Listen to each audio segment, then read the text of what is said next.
нам постоянно вталкивали с советских времен о том, что мы добровольно вошли в состав. Были утверждены вот эти празднования в честь добровольного вхождения.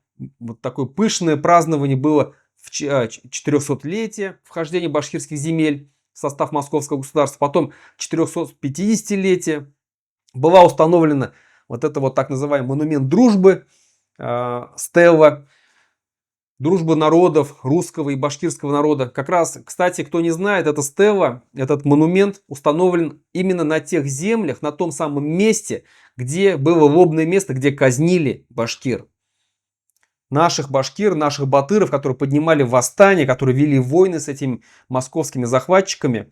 Вот на этом самом месте их там казнили, четвертовали, пытали, вешали в наказание всем другим. И вот на этом самом месте, как бы смеясь над нашей историей кровавой, был установлен вот этот монумент дружбы русского и башкирского народа.